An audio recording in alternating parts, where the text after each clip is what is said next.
날마다 하나님 말씀 가까이 하는 성도님들에게 하나님의 은혜가 함께하길 원합니다. 오늘 하나님께 주신 말씀은 사도행전 11장 1절에서 4절까지 말씀입니다.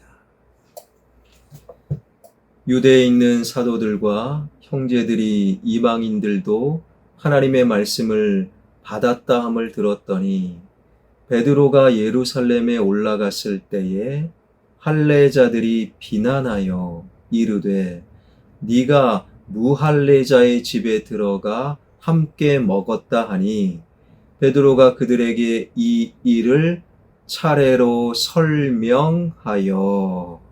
아멘. 성숙과 미성숙은 세월의 흐름, 그러니까 나이로 결정되는 것이 아닙니다.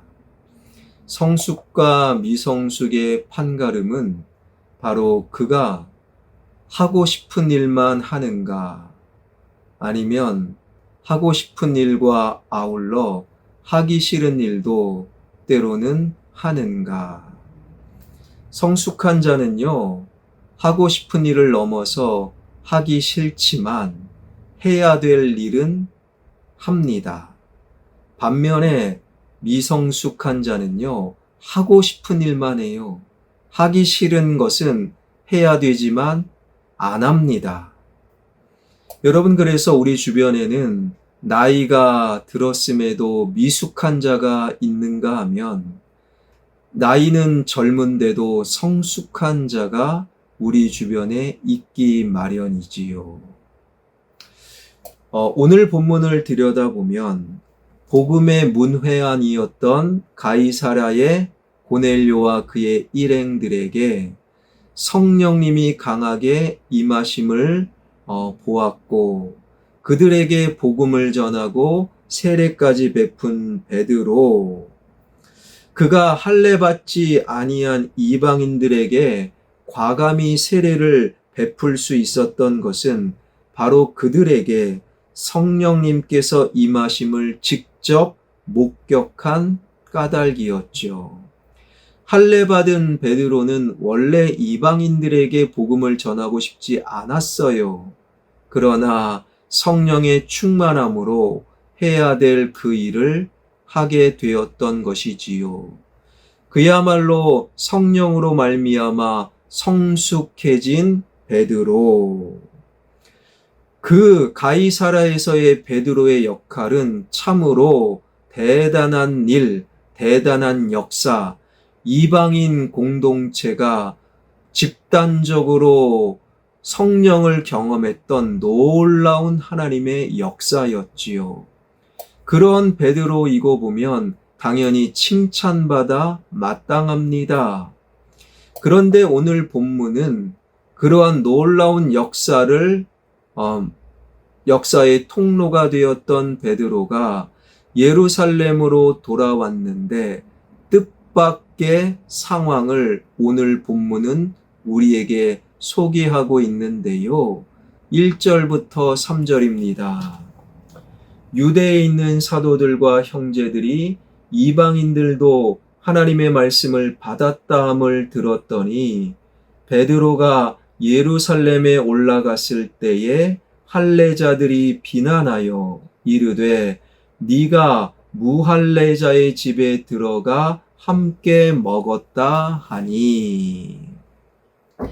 예루살렘의 기독교인 중 할례를 복음보다 더 중요하게 여겼던 유대인들이 가이사랴에서 막 도착한 베드로를 비난하고 나선 거예요. 베드로가 할례받은 유대인답지 않게 할례받지 않는 이방인들과 먹고 마시고 게다가 그들에게 세례까지 베풀었다. 그래서 그들은 베드로를 비난한 거지요.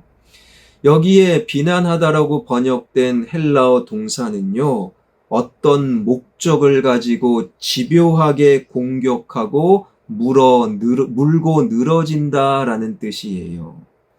오직 주님을 위해 그 먼 가이사랴까지 수고를 마다하지 않고 다녀온 베드로에게 아주 집요하게 물고 늘어지듯 비난하고 힐난하고 손가락질했으니 베드로의 마음이 너무너무 속상하겠지요. 그러나 본문 4절은 뜻밖에도 베드로는 그들에게 이렇게 말하고 있음을 우리에게 보여주는데 4절입니다. 베드로가 그들에게 이 일을 차례로 설명하였다라는 거예요.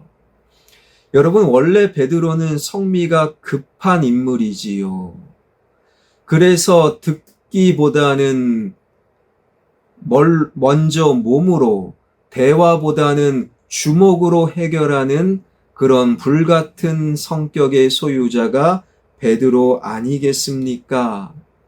그 베드로는 하나님께 천국의 열쇠를 주신다 극찬을 받았던 그 순간에 즉시로 주님께 사탄아 물러가라 저주를 동시에 받았던 변화무쌍한 사람이 바로 베드로였어요. 대제사장의 명령을 따라 예수님을 체포하려고 달려온 무리, 그들에게 칼을 휘둘러 맨 앞에 있던 말고라는 사람의 귀를 베어버린 굉장히 감정적인 인물이 베드로. 그 베드로는 모든 사람이 주님을 버려도 나는 절대로 주님을 버리지 않겠습니다.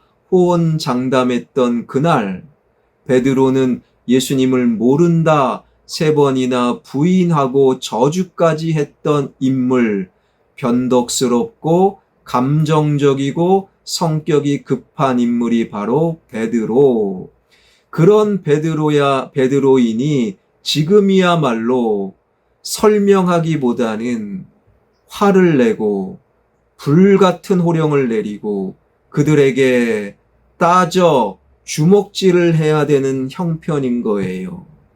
집에서 편안히 지내던 주제에 주님 위에 먼 길 다녀온 사람에게 칭찬은 못할 망정 비난이라니 너희들 지금 무슨 짓을 하고 있는 거야? 더욱이 베드로가 당시 예루살렘 초대교회의 최고 지도자였기에 그냥 넘어갈 수 없는 상황. 그런데 성경은 뜻밖에도 베드로는 비난하는 그들에게 바로 자세히 어떤 일이 있었는지 설명하고 있었다라는 거예요. 베드로는 설명하는 자가 아니었어요. 그러나 베드로가 달라진 거죠. 성숙해진 겁니다. 내가 왜 가이사라에 갔으며 내가 왜 할례 받지 않는 이방인들에게 복음을 전하고 세례를 베풀었으며 내가 거기서 어떤 하나님의 역사를 목격했는지 자세하게 꼼꼼히 설명하고 있는 베드로. 그 내용이 5절부터 17절까지의 내용입니다. 이 새벽에 오늘 우리가 주목하고자 한 것은 바로 베드로의 설명 내용, 그것이 아니지요. 이미 사도행전 10장 때 다 살펴보았지요. 바로 우리가 주목하고자 하는 것은 베드로의 태도, 베드로의 변화, 베드로의 성숙한 모습인 거예요. 오늘의 베드로는 어제의 베드로보다 더 성숙해졌어요. 그는 주님 안에서 날로 성숙해가는 사람이었지요. 매일 더 성숙해졌기에 옛날 불같고 급한 성격에 그들에게 불같이 덤벼드는 것이 아니라 오히려 그들에게 자세히 어떤 일이 있었는지 설명할 수 있었던 것이지요. 눈에 보이는 상황은 똑같아요. 눈에 보이는 현실은 안 좋아집니다. 그런데 그것을 보는 베드로가 달라지니, 베드로가 성숙해지니 그곳에 하나님의 역사가 일어나게 된 것이지요. 불같이 호통치고 화를 내야 될 상황에 차례대로 설명했던 베드로의 성숙이 이렇게 이어집니다. 사도행전 11장 18절. 그들이 이 말을 듣고 잠잠하여 하나님께 영광을 돌려 이르되, 그러면 하나님께서 이방인에게도 생명 얻는 회개를 주셨도다 하니라. 베드로 한 개인의 성숙함이 비난하고 힐난하던 하나님 말씀을 잘 모르던 그 무리의 새로운 변화로 이어진 거예요. 그들이 베드로의 말을 듣고 잠잠하고 하나님께 영광을 돌리며 무할례자 이방인에게는 세례와 복음이 필요 없다라는 그들의 착각을 벗어던지고 하나님 말씀대로 이방인에게도 구원이, 복음이, 세례가 필요하구나 하나님의 마음을 알게 되었던 것이지요. 한 개인의 성숙은 공동체의 변화로 이어진다. 오늘 말씀 마음속에 새기며 날마다 주님과 함께 성숙해지는, 그래서 나의 성숙이 누군가에게 새로운 변화, 그 공동체의 새로운 하나님의 영광으로 이어지는 저와 여러분, 우리의 성숙과 신앙이 되길 주님의 이름으로 축원합니다. 기도하겠습니다. 원래 베드로는 불과 같은 사람, 화를 내는 사람, 대화보다는 주먹이 앞서는 사람, 그런 베드로가 하나님 화를 내야 될 상황 속에서 하나님 자세히 대화하고 설명하는 성숙으로 이어졌던 베드로, 그 베드로의 성숙함이 하나님 집단적으로 찾아온 비난하는 자, 그들의 마음을 변화시켰고 그들의 공동체를 하나님의 영광의 공동체로 만들었던 베드로의 성숙함, 이 말씀을 마음속에 새기며 내가 점점 성숙함으로 나의 가정에 하나님의 영광이 임하길 원합니다. 나의 성숙으로 말미암아 우리 구역과 지역과 우리 교회가 하나님으로 인하여 새로워지길 원합니다. 한 개인의 성숙은 공동체의 변화로 이어진다는 이 말씀을 마음속에 새기며 오늘을 살아가는 화평의 가족들 되게 하여 주옵소서. 나의 아들, 딸, 사위, 며느리, 손주가 날로 하나님으로 인하여 성숙한 자 되길 원합니다.